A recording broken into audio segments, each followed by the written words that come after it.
and welcome to my studio. So it's Saturday night and time for another Dawn and Julia Create. So last time I set the challenge we made these background papers using MDF to create patterns with, and actually both of us pulled out our jelly plate. If you've not seen that video, I will link to it below so you can catch up and see how we got to the stage that we're at today. So today we are going to use all the elements, the papers that we made and the MDF, and we are going to make a card, a journal page and a mixed media project. So loads to do, so I think it's best to flip the camera and get started. So I'm going to start off with my journal page, and today I am using my Diane Ruthly journal. I love this one. She does have a few. This one has got craft paper in it, cream paper and black paper. So this is quite a new journal for me. I'm enjoying getting to know it and filling it with crafty goodness.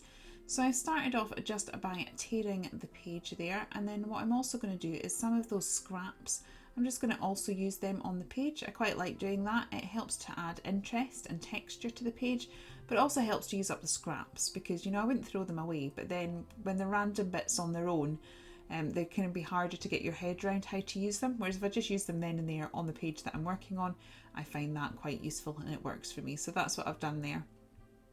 So this piece here has a straight edge, so I decided just to play with that and make it a feature. So I'm doing that by adding a little bit of black pen. That's just going to edge it and make it stand out from the other layers. So I just thought that would be a little bit different, and why not? So again, just sticking that down now. So I'm adding a little bit of stamping. I did say that we could add some stamps, some sentiments and some gems. So I am sort of stamping on the paper or the background paper and onto the paper of the journal. I'm doing the same with the stencil.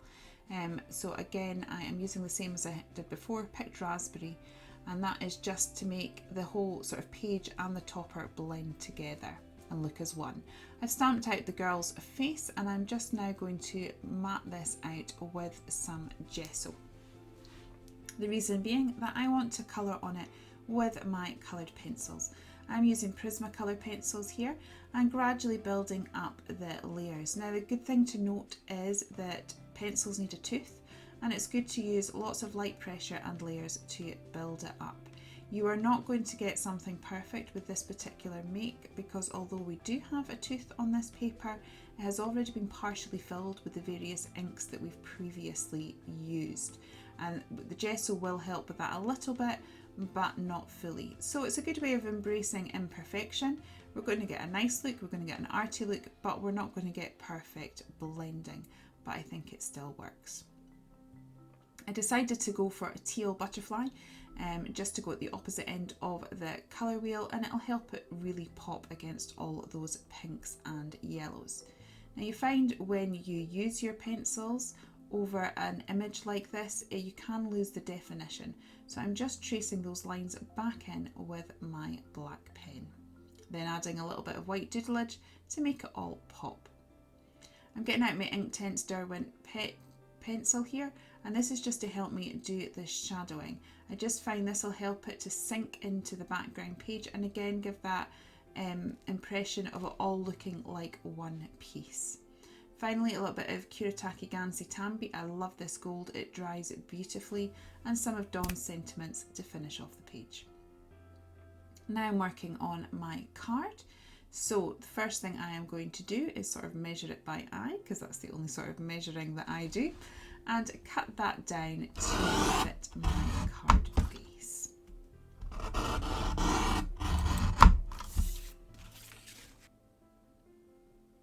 So just one final cut there, and then the next thing that I will be doing is, as I did with that strip of paper, just edging it in black. This for me helps to give it a frame, it helps to draw the eye in so you can really see what's going on in the centre of the card. So I'll just stick that down now with glue, and then we are ready for the next stage. So for this, what I have done is taken the MDF piece. This is the same piece that we built the background papers with before. I have painted it white with gesso since in readiness for the mixed media project that we're going to do. But what I was wanting to do is trace out another one of those butterflies and I'm just going to colour it in black using my Pro Marker. So I'm just blocking it all out so it'll match the butterflies that we had on the paper. So I am just going to fussy cut this out. This is me sped up probably about twice the speed of real life, but to be honest, I'm watching this and thinking, do you know, that's probably about how fast Dawn goes in real life, because she is super speedy at fussy cutting and amazingly good at it. So if you want tips on how to fussy cut, do pop over and check out Dawn's video, because she's blinking amazing. I'm now cutting into this butterfly and just manipulating it a little bit with my fingers, and that just helps to add a little bit of dimension. Now time for the sparkle. So I'm pulling out some of the gems and I'm just going to put that down the spine of the butterfly to make this one butterfly in the centre more of a feature. I'm just going to add a little bit of sparkly pen. I just sort of overload that there, but I found I sort of kept dipping into the well of sparkliness and just pulling it across. And again, adding a sentiment. These sentiments that Dawn has are amazing. I will link to her shop. I love them. I use them on everything. They are so useful. Finally, I am just sort of putting a doodly border around the edge. So again, we had the frame from the black pen and now we're adding another frame, and it all helps just to draw the eye in and see the card as a whole. And now the mixed media project, and this is a beautiful piece of cardboard. I was so excited when this arrived. It packaged something that we'd ordered. Oh, and honestly, I just squirreled away this cardboard straight away. It's amazing. And it's got this amazing honeycomb texture. I have a project in mind that I really want to do with this cardboard, and I do have some more of it. So if you would like to see what else I'm going to do with this, do feel free to like and subscribe, and so you can see that in a future video. I'm starting off now just by adding a little bit of gesso. I'm doing one layer with you, but I think in total I did about 3. I'm just stippling a little bit into some of the other areas, but I wanted to keep some of the craft, so I didn't cover all of it. And now I'm taking the final backing paper that we made together, and I've just torn it into lots of different strips, and I am going to piece it together on the sort of the solid part of the cardboard that was left. So having all those torn edges just helps to add texture, interest. I mean, I could have just sort of made it to fit the shape, but I just thought by tearing lots of strips of paper, it just gave it a different look. And I'm really loving the elegance of these delicate pinks and whites, so different from the other projects that we have made today.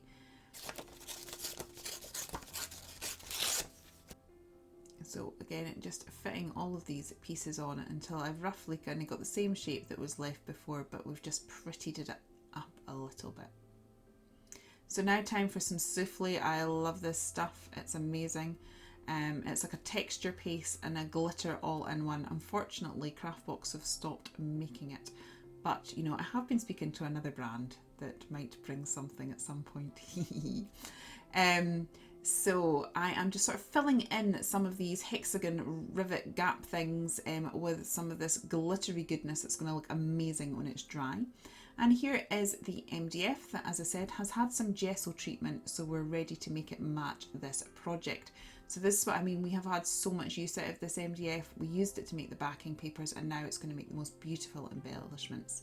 So I'm using my Kitsch Flamingos and just dusting it. I'm not covering the whole lot because I'm wanting to keep that white stroke pink distressed look. Who doesn't love a bit of paint? I had a bit too much fun with this particular edit, but you know, I love playing with paint in all ways, shape and form. What can I say? So I actually chose to get some paint out and paint the butterfly just so that it had a more solid colour and a slightly different colour to what we had added using the Kitsch Flamingo. I also decided to add just a little bit of it to the blossoms as well. But for me, I like shades and tones in dress. I don't like it all looking one flat colour. So I've just added a bit more depth with the Distress ink there. And now I am going to get my gesso and do a little bit of dry brushing. That will just knock it back ever so slightly. And just go with that distressed feel. So here's some vellum butterflies that I made in another video. If you want to watch those, the link to that video will pop up at the end of this one, so you can go across and watch it.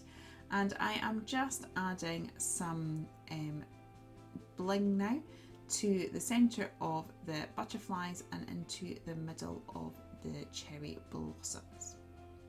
So it's really delicate. And I also just wanted to add a few more, so it almost looked like a butterfly trail coming down the project. Finally, I have got some Tim Holtz sentiments and I am just popping them down.